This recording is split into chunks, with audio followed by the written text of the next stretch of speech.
Hey, my name is Kevin Sem. I found a couple of topics interesting in the book during my reading, and I wanted to talk about them. First one being media richness. Media richness is defined as the amount that can be communicated through different channels of communication.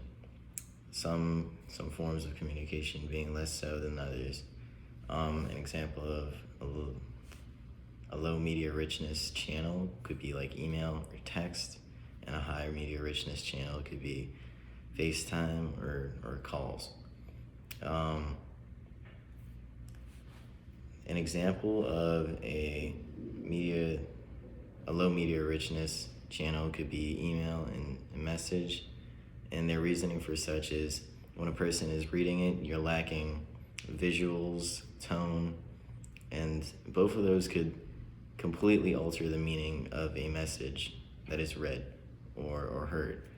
And a high synchronous or a high social presence, high media richness form of communication would be FaceTime and a call, because with those you get more, you get tone, you get visuals and those, like I said before, completely change the meaning of some messages.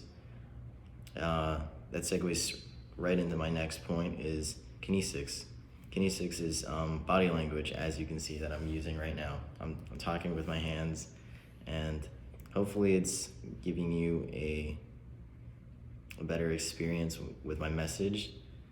And like I said before, it can completely change the meaning of a message.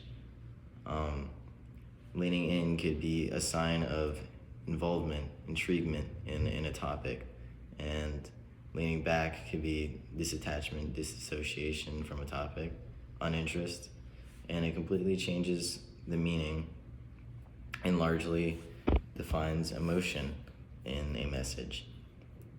That also builds onto a connotative message, which is the implicit meaning of a word, not their dictionary-esque meaning of a word. And it's huge in communication that you have connotative message. It builds a mutual line of understanding, and like I said before, completely changes the meaning of a message that is given. An example of this could be a word as simple as okay. Okay can be changed from a word that communicates eagerness, excitedness, to a word that communicates irritability and anger, just through the change of tone and body language. So out of part 2, I found 2 topics quite interesting, that being concept mapping, it being the ability to build a visual map in your head from point to point. An example of this, funny enough, would be building from a broad topic in communications, from like media richness to more specific topics like kinesics and connotative messages. These visuals are built in my head to make communicating easier. And over all of these points is spontaneity.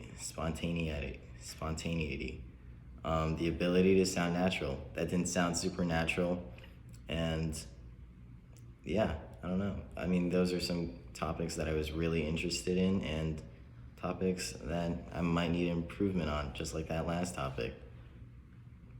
All right, thank you.